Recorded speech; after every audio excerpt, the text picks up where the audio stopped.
Assalamualaikum warahmatullahi wabarakatuh. Perkenalkan, nama saya Salsabila Fadilah dengan NPM 101214446 dari kelas C10 Manajemen. Materi 1. Kematian dan dorongan untuk mengingat kematian.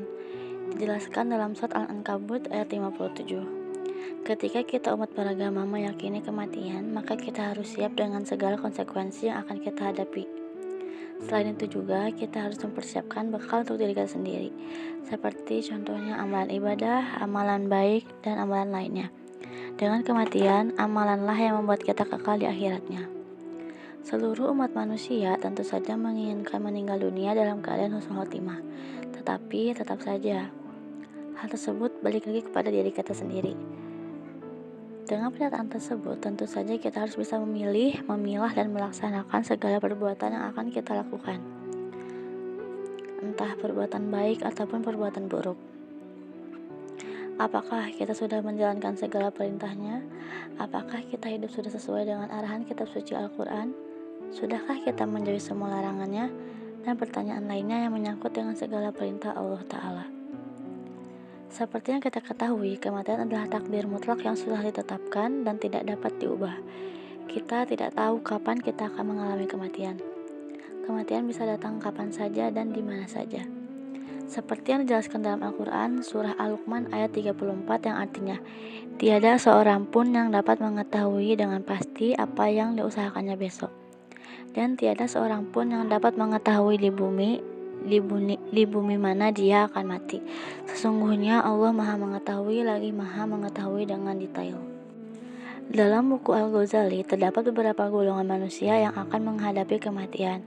Yang pertama, golongan orang yang terlalu tenggelam dalam urusan duniawi atau disebut hubud dunia. Yang kedua, orang yang bertaubat. Yang ketiga, orang yang selalu mengingat kematian. Dan yang keempat, orang yang menyerahkan segala sesuatunya kepada Allah SWT. Dari keempat golongan tersebut, golongan terakhirlah yang merupakan golongan yang terbaik. Dalam buku tersebut juga dijelaskan, ada dua cara agar kita senantiasa mengingat kematian.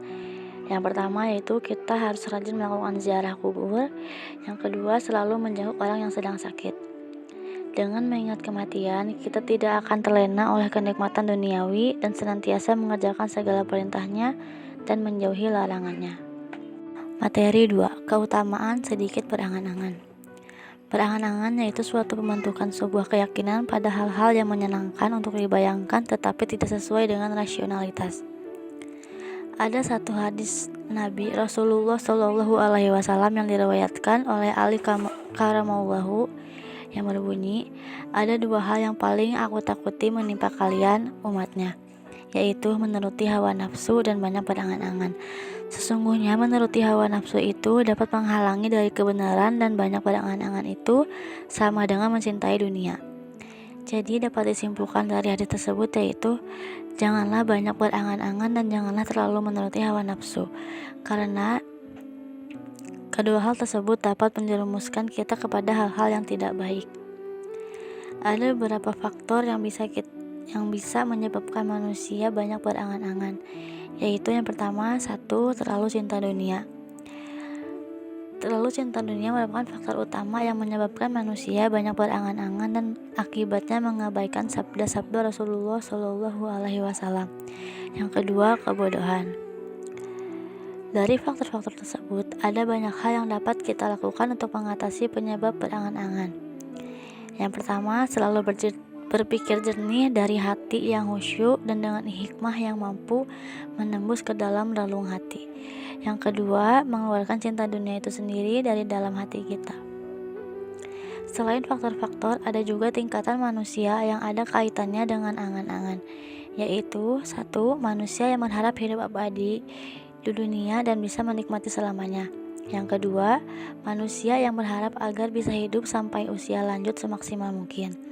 Seperti yang sudah dijelaskan di awal bahwa kematian bisa terjadi kapan saja dan di mana saja. Kematian juga sudah merupakan takdir mutlak yang tidak dapat dihindari oleh umat manusia.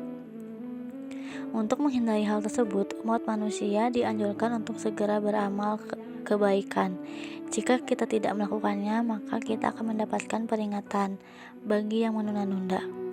Abdullah bin Abbas berkata, Rasulullah Shallallahu Alaihi Wasallam bersabda, manfaat 5 hal sebelum datangnya 5 hal, yaitu masa mudamu sebelum datang masa tuamu, masa sehatmu sebelum datang masa sakitmu, masa kayamu sebelum datang masa miskinmu, masa luangmu sebelum datang masa sibukmu, dan yang terakhir, masa hidupmu sebelum datang masa matimu. Hadis riwayat Ibnu Abi Dunya. Materi 3. Dahsyatnya sakaratul maut dan yang harus dilakukan oleh manusia yang masih hidup pada saat melihat orang yang sedang sakaratul maut. Kematian merupakan takdir yang sudah ditetapkan dan tidak dapat dihindari. Kematian akan berat dilaksanakan untuk orang-orang yang zalim yang selalu melakukan maksiat. Selain itu juga, kematian dilakukan sebagai penguji keimanan terhadap Allah Subhanahu wa Ta'ala. Dalam kematian ada yang disebut sebagai sakaratul maut. Sakaratul maut yaitu di mana proses pencabutan nyawa manusia oleh malaikat kematian.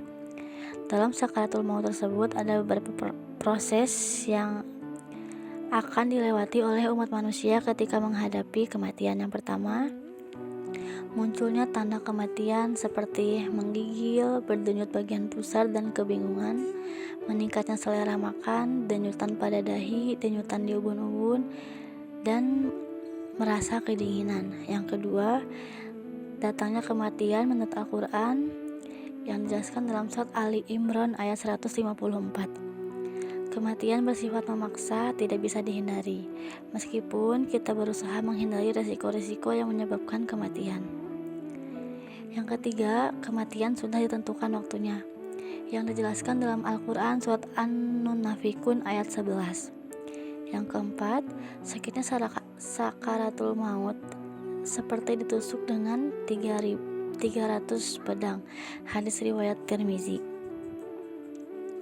Pada saat sakaratul maut ada beberapa hal yang harus dilakukan oleh keluarga dari orang yang sedang sakaratul maut tersebut. Yang pertama seperti menalkinkan kalimat tauhid kepada orang-orang yang sedang sakaratul maut. Yang kedua, membacakan surah Yasin. Yang ketiga, memejamkan matanya jika sudah meninggal. Yang keempat, menutup seluruh tubuh mayat dengan kain. Dan yang kelima, mempersiapkan segala keperluan lain ketika kita sudah yakin bahwa orang tersebut sudah meninggal. Mungkin cukup sekian yang dapat saya sampaikan. Wabillahi taufiq wal hidayah. Wassalamualaikum warahmatullahi wabarakatuh.